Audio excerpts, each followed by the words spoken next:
It is Thursday, I believe. Um, just past 1:15, November 2nd, 2023. And um, yesterday, I guess I did a bit of a book review. I talked about Deepak Chopra's The Seven Spiritual Laws of Success.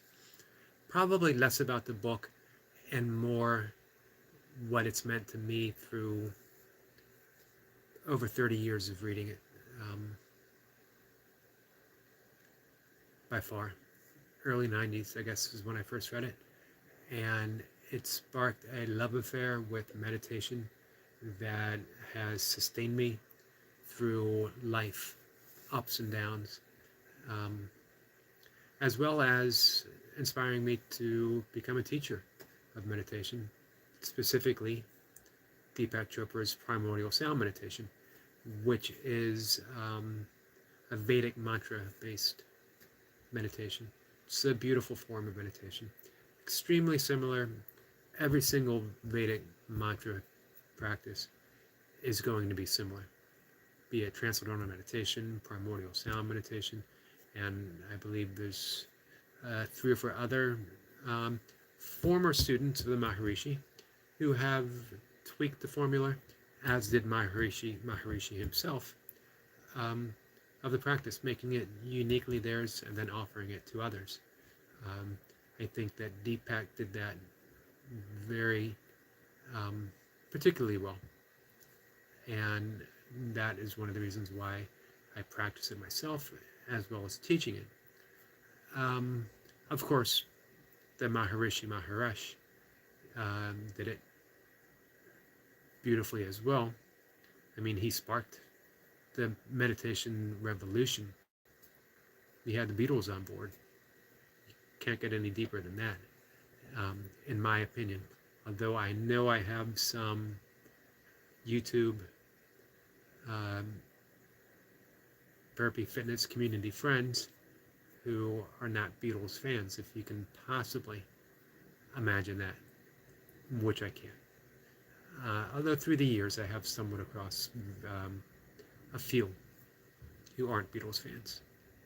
I can understand not liking a particular song, Maxwell Silver Hammer, to throw one out there, Octopus's Garden, to throw another one out there, Revolution Number 9.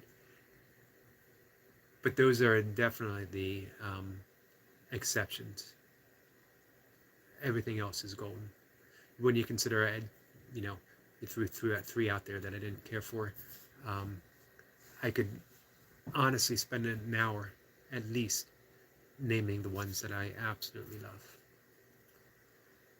Not to mention, they were it's what the 60s were all about.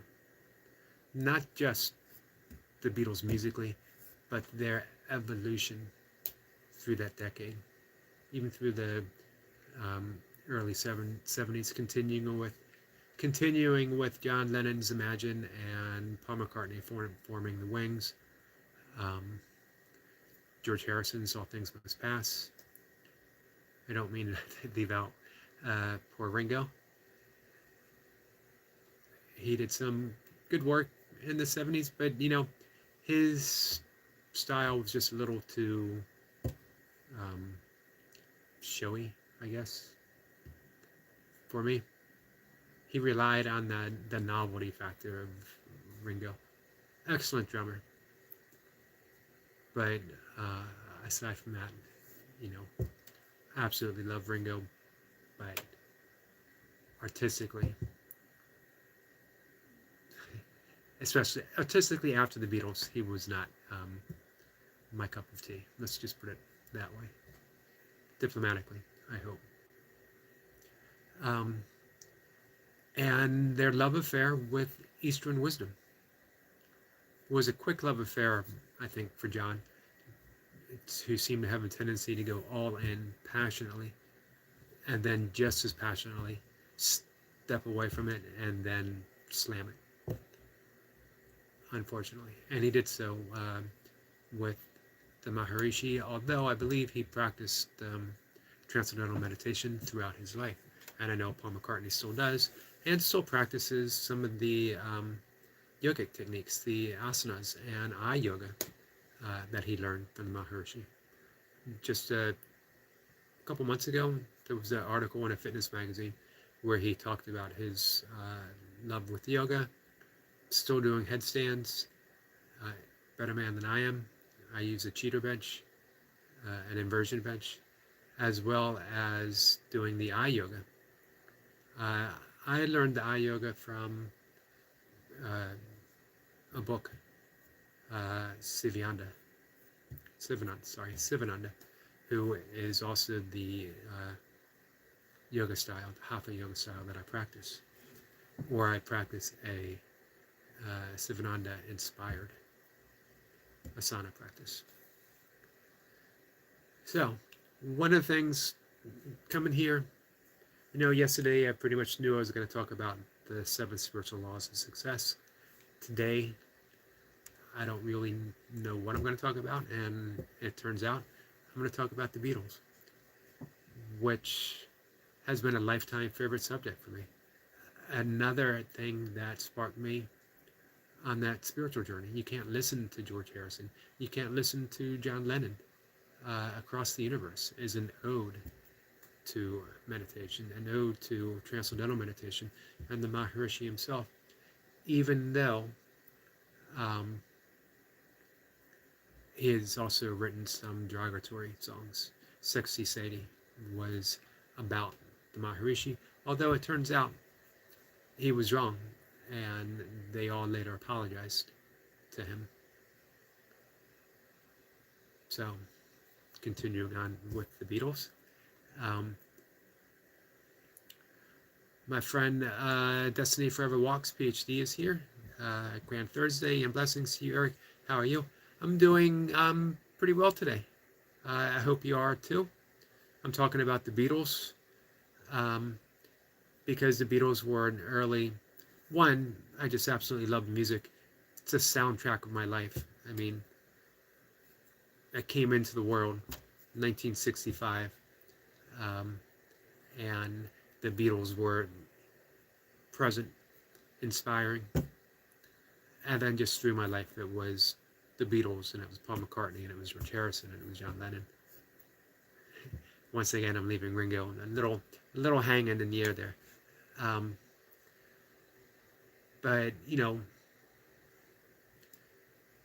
if you get deeper listening to the music and you hear that spiritual message that they have, you get curious and you start to explore. And I think that was the earliest mystical spark that led me in this direction my entire life. Destiny says, good to hear. I am well also. Good to hear that. And yes, indeed, the Beatles. I have to love the Beatles. Although, as I said, we do have some mutual burpee friends here or fitness friends that are not Beatles fans. Or the Rolling Stones. Fair enough. Not everyone has to love what we love. As strange as that might be. As strange as that might be, says the ego. Which always has something to say. It's the difference between spirit, reality, who we are, which remains silent, which doesn't hold an opinion, which keeps things in check, versus ego, which always has an opinion and is always ready to defend that opinion and is always ready to insist not only is their opinion right, but that must make your opinion wrong. Even if you agree with me, it's probably wrong somehow. Whenever we talk about ego versus reality, ego versus self, it's not in any way to imply that there is anything wrong with the ego. Ego is the manifestation of our belief of who we are, but it's a description, and a faulty description. It's not truly who we are. That's where we run into trouble. that all-out belief, that all-out assumption that demanding voice is not only who we are, but we must always listen and obey and believe it 1,000%. Through meditation, through deep prayer, through yoga practice, through chanting, through studying holy texts, whatever holy text is the one that most inspires you. Although it's always good to reach across the board, reach across the aisle, and study a holy text from another tradition. You find an awful lot of similarities, some differences as well, but the core message of I believe just about every holy text is that unconditional love is the reality of the world. We often talk about unconditional love, but maybe we have a misconception, which is funny, because again, unconditional love, there are no conceptions. It can't really be described, it just is. Everything is immediately accepted, hence the nature of unconditioned. But of course, I believe it was the Greeks that offered the different categories of love. Agape, A-G-A-P-A, being the highest, holiest, and then the interpersonal love. In Vedic description, it's just love. And if it's not unconditional, it's affection. Affection can go either way. Affection can be bought, it can be denied. If I felt like Googling, I would, you know what, let's go ahead and Google. Because it's an absolute beautiful description of unconditional love, absolute love. And you might be thinking, I'm going to pull up something from the Bhagavad Gita or the Upanishads or any of the great Vedic or yogic texts, as that's what I talk about quite a bit. But if I get it up here real quick, I'm going to read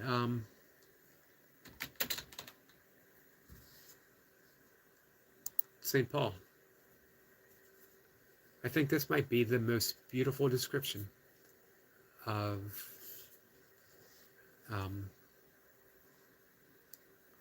unconditional love that I've found. I think Rumi has some great, the great Persian poet also has some truly beautiful lines on love. But here is, this is just a snippet of reading from St. Paul, letters to the Corinthians. Love is patient, love is kind. It's not jealous, it's not pompous. It is not inflated. It is not rude. It does not seek its own interest. It is not quick-tempered. It does not brood over injury. It does not rejoice over wrongdoing, but rejoices with the truth. Does not get, one, more beautiful than that. Two, it doesn't get more accurate than that. What we respond to is hurt and grievance and pettiness. That's what we do. And by we, again, I'm going to go back to the ego. It's what the ego responds to. What you do for me. But, fortunately, we are not our ego. Ego is just a thought. It's how we navigate the world. Very useful tool. Again, the problem is when we believe the ego is who we are. That always begs the question, then, who are we? Well, and that is the question. That's the whole nature of self-inquiry. Ask, who am I? And keep asking. If you get an answer, dismiss it. There's the Vedic meditation technique, neti neti. Neti means not this. Neti neti, not this, not this. So as you ask, who am I? You might come up and say, I'm a man, I'm a woman, I'm a child of God, I'm this and that, whatever. Dismiss it, not this. Take it away. And then you get to bare essence. Bare essence. Who you are. Love. Unconditional.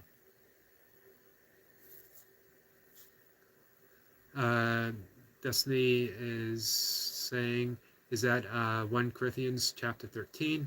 That is a very beautiful passage of scriptures. It is, and I agree. For me, it might be one of the most beautiful things in the Bible. There's some Psalms that are equally so. I think perfect words to live by would be the Beatitudes, the Sermon on the Mount. I left Christianity behind me, but I did not leave my love for the teachings of Jesus behind me at all, not even a little bit. I don't think you can. I don't think you can be exposed to them and leave them truly behind. Nor should you, because wisdom is wisdom across the board, wherever you find it. The problem I have with Christianity is not Christianity, it's with Christians. And I know that sounds maybe off-putting for some, because not all Christians are the same, obviously. But to call yourself in name without practicing it in spirit is a travesty, I believe. If you are not practicing the Sermon on the Mount, if that's not a way of life for you, meaning that you mess it up, you get it wrong, it's a practice. It's perfectly okay to get it wrong. And then you start your day over and you practice it. It's the same way with the 8 limbs of yoga, which is my own spiritual practice. I mess it up all the time. I come back to it all the time. It's right now so much to that point that I mess up and come back to it in the very same instant. Catch myself. I catch myself in a lie. Not a lie, not an outright lie of lying about that I have more hair than you see on camera, that I'm taller than I appear, that I'm smarter than I look. Not any lie, overt lie, but those little lies that we tell ourselves, such as, this will never hurt anyone, no one will ever know, maybe engage in some slight gossip, something along those lines. Those are lies, little ones.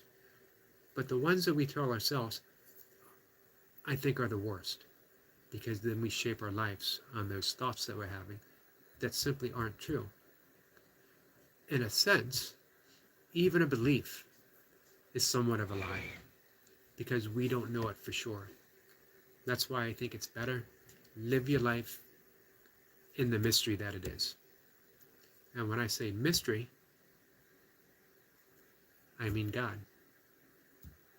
Because God is a mystery that we can only give descriptions of, but never capture the true essence of, because we are that essence, divinity itself. Destiny says, I don't serve Christianity or religion. You serve the higher good, serve the nobleness within us all. It's just that pure joy when I see you on jumping rope, on the treadmill, giving a message, giving a talk, replying to your friends on YouTube. Again, you serve that higher good. I never watched one of your shorts, YouTube shorts, without a smile and leaving your channel feeling slightly better, sometimes significantly better than when I clicked on it. So I appreciate what you serve, 1,000%.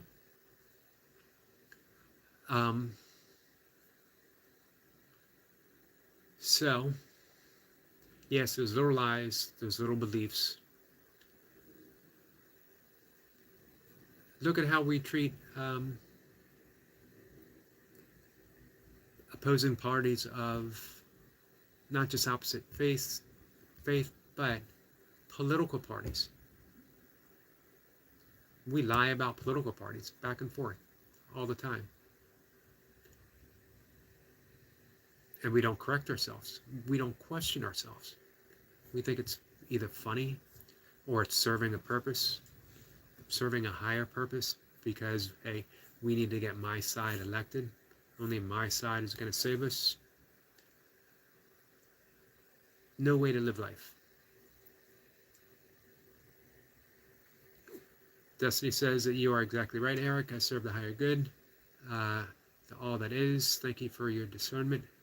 You know, you're welcome, and thank you for what you do. And I absolutely love that word, discernment. I think it's the highest gift of meditation. And it's used in some circles, unfortunately, as a tool of delusion. That, oh, I have discernment. I know that this is true. I know what, again, we know so very little. That's why I'm always saying surrender to mystery. Surrender to love, surrender to the universe, surrender to God, surrender to life, to reality. Real discernment is surrender, and then you know. You know mystery. Things are just simply arising, beautifully so. They're simply falling away, beautifully so. Allow things to rise, allow things to fall. Live your life in that continuous mystery.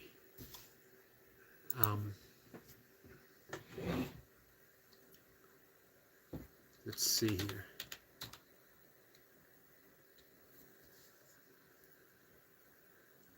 I mentioned Rumi.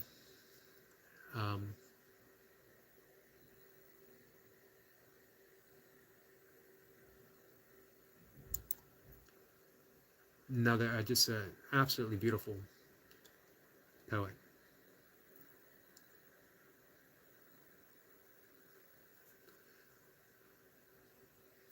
I'll just read the last lines in one of my favorite, all-time favorite poems, Love Dogs. This is his description of love, his description of that unconditional love, his description of God. Listen to the moan of a dog for its master. That whining is the connection. There are love dogs no one knows the name of. Give your life to be one of them. Give your life to be one of them. Love dog. It's his description of prayer. The prayer itself is our return answer. Love itself is our connection. Let's look at one more. I actually like these live sessions when I sit in front of Google and I let Google do all the work. All I got to do is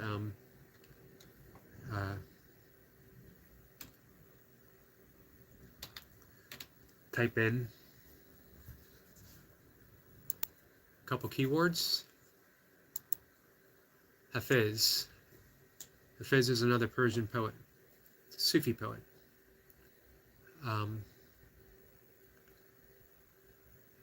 This might be one of the greatest. It's only a couple lines. 1, 2, 3, 4, 5, 6 lines. And it captures the entire essence of unconditional love. It captures God. that true love reality. This is The Sun Never Says, Hafiz. I believe I'm pronouncing Hafiz wrong, by the way. Those who ever watch me here will often hear me say I'm pronouncing something wrong. There's a reason for that, because I'm almost always pronouncing something wrong. And I am without ego enough to go ahead and say it anyway, but with just enough ego to say, hey, I know I'm wrong. So it's that balance, it's that fine line.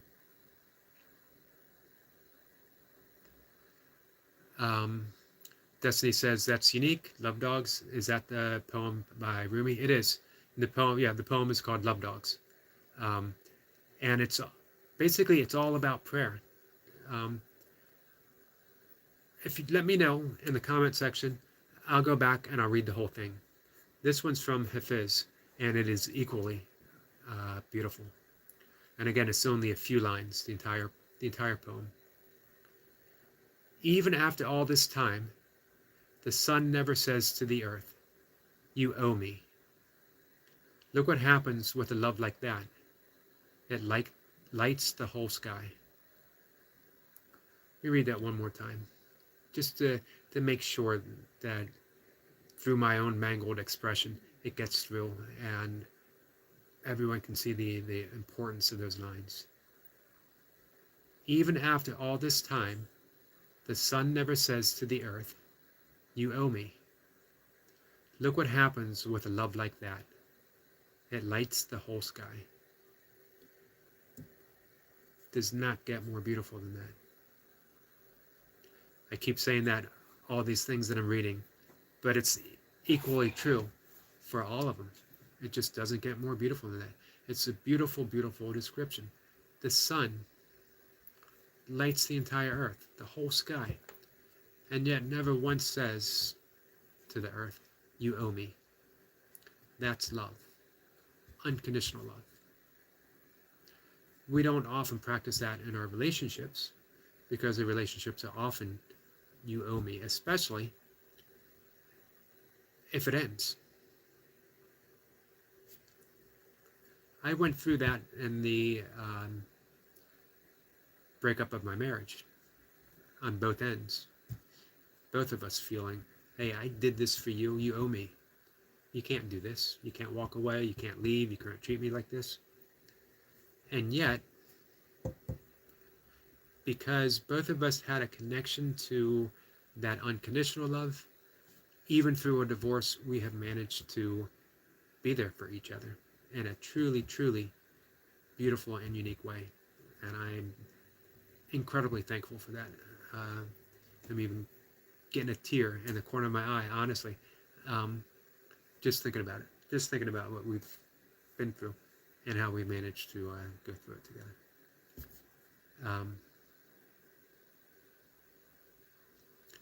Destiny says, thanks for reading that poem. It's truth with a nutshell. It's beauty within itself for the divine higher power. Yes, and you summed it up perfectly. It's just a perfect description. Let's go back to Love Dogs. And let me read the whole thing, because it's an important poem. It is about prayer and our demand for answers.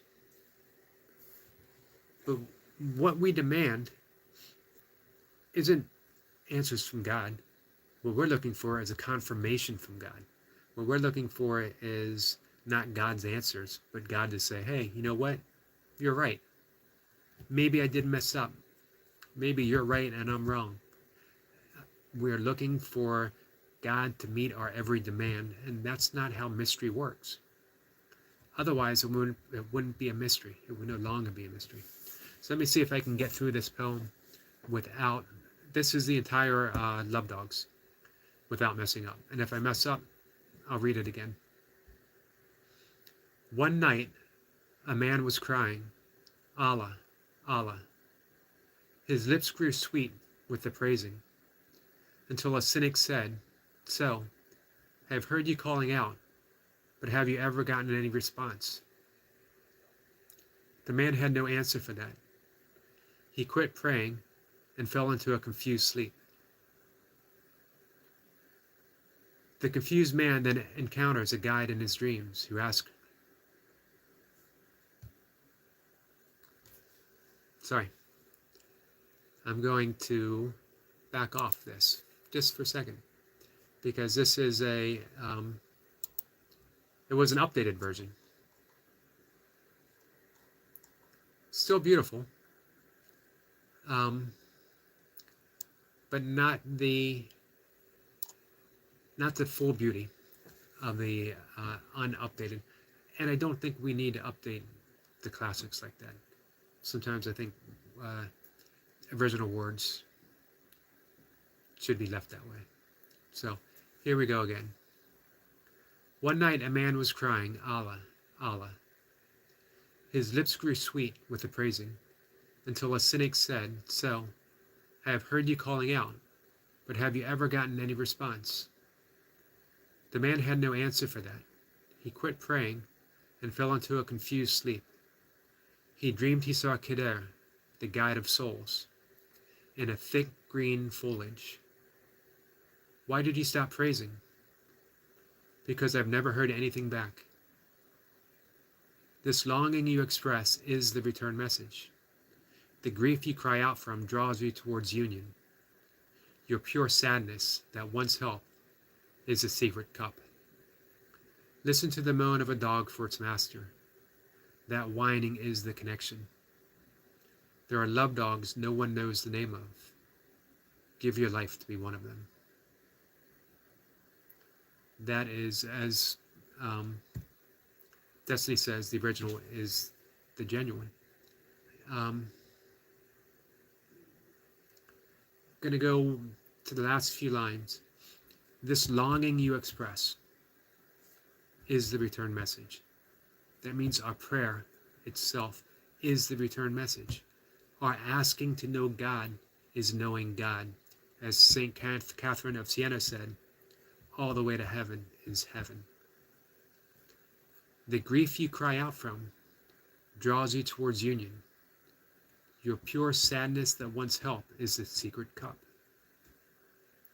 That means the things that we are experiencing right now, our grief, our sorrow, our suffering, our joy as well, all from God.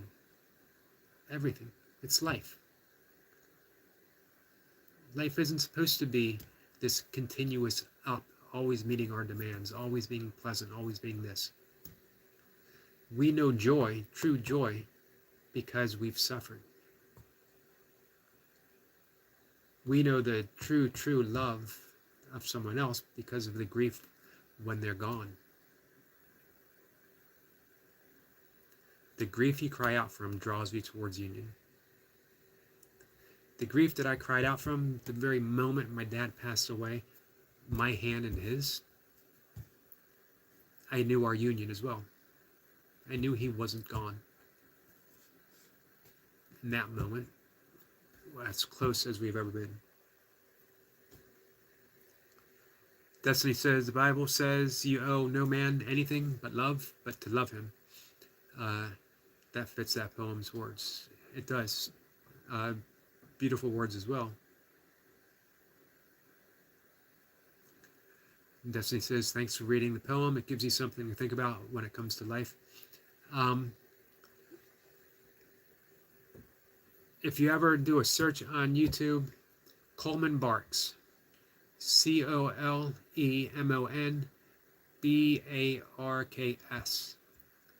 He is the foremost authority, world's most foremost authority on the translations of Rumi, and he does a poetry reading of it, and it's absolutely beautiful. So, all right, coming up on 35 minutes, so I think we'll wrap it up for the day. Any session, any live session, that I get to talk about Beatles, read a passage from the Bible, and read some Rumi and Hafiz, and get to have a conversation with my good friend Destiny Forever Walks PhD is a really, really good live session. So, although I did get a little emotional thinking about my wife and thinking about my father. So it's a good time to end. I will see you guys tomorrow, and have a good day. Hey, if anyone is ever interested, you can follow me on Facebook, Eric McCarty, or you can follow me on Instagram, Eric McCarty. Instagram, I do a live talk every evening about 5:30 or so. Sometimes it's a shorter version of what I'm talking about now, but all of it is spontaneous. Whatever comes up, comes up. Also, you could read my writing in headlessnow.com is my blog. I write every single day. I've been doing some readings on my YouTube shorts. I've been reading from that. Although, you know what? Maybe I'll do some short poetry reading from others, if that's something others might enjoy. Some of the poetry that has inspired me through the years. And I'm not sure anything has inspired me more than poetry throughout my life, forever. So, all right, guys, we're going to wrap it up. Destiny, thank you so much. I appreciate it.